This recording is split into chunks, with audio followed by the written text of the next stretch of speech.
BD news, खबरों में सबसे तेज। मुख्यमंत्री डॉक्टर मोहन यादव की अध्यक्षता में आयोजित मध्य प्रदेश कैबिनेट की बैठक संपन्न हुई, जिसमें प्रदेश के विकास, पर्यावरण संरक्षण, युवाओं के प्रोत्साहन से जुड़े कई महत्वपूर्ण प्रस्तावों को हरी झंडी दी गई।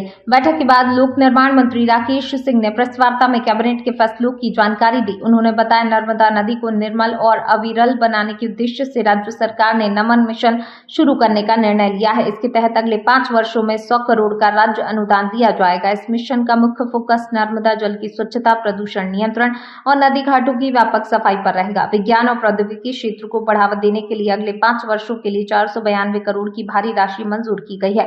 रोजगार व infrastructure, Madhya Pradesh road development corporation में 35 नए पदों के सृजन को स्वीकृति दी गई है। इसके अलावा कामकाजी महिलाओं की सुविधा के लिए 4 नए वर्किंग वुमन हॉस्टल बनाए जाएंगे। राज्य में औद्योगिक विकास को गति देने के लिए 9000 एकड़ भूमि पर 8000 करोड़ के निवेश प्रस्तावों हेतु 11 स्थानों का चयन कर केंद्र सरकार को भेजा गया है, जिसकी दिल्ली में आयोजित पहली बैठक में सराहना की गई। माननीय मुख्यमंत्री जी ने माननीय प्रधानमंत्री जी के नेतृत्व की सराहना करते हुए प्रधानमंत्री जी ने प्रमुख घोषणाएं की हैं, उसमें 5 से 15 साल के बच्चों में खेल प्रतिभा ढूंढने के लिए जो गांव-गांव, स्कूल टैलेंट हंट अभियान चलेगा, उसके बारे में जानकारियां दी हैं कि ऐसे बच्चों को स्पेशल ट्रेनिंग देकर अच्छा खिलाड़ी बनाया जाएगा।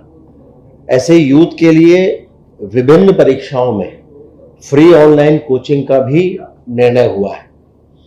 आने वाले 1 साल में 1 करोड़ युवाओं को AI स्किल के लिए ट्रेनिंग दी जाएगी। हम सभी जानते हैं कि आने वाला समय AI का है, लेकिन वो सकारात्मक दिशा में जाए और देश के विभिन्न राज्यों के युवाओं के साथ कंधे से कंधा मिलाकर काम कर सकें, उसके लिए ट्रेनिंग होने वाली है। नशा मुक्त भारत में 100 सप्ताह का एक बड़ा अभियान चलने वाला है, जिसमें समाज के महत्वपूर्ण घटकों और वर्गों का भी इसमें सहयोग लिया जाएगा। सिविल डिफेंस का एक वाइब्रेंट नेटवर्क खड़ा करने की बात भी माननीय प्रधानमंत्री जी ने की है, और उसमें जो आंतरिक संकट आते हैं, उनसे नागरिकों की रक्षा करने के लिए क्या व्यवस्था हो सकती है, उसमें एक वॉलंटरी फोर्स बनाने की भी बात है। देश में 3 करोड़ नई लखपति दीदियां बनी हैं और इनके माध्यम से बात शक्ति के माध्यम से हमारी ग्रामीण अर्थव्यवस्था में एक बड़ा बदलाव आया है।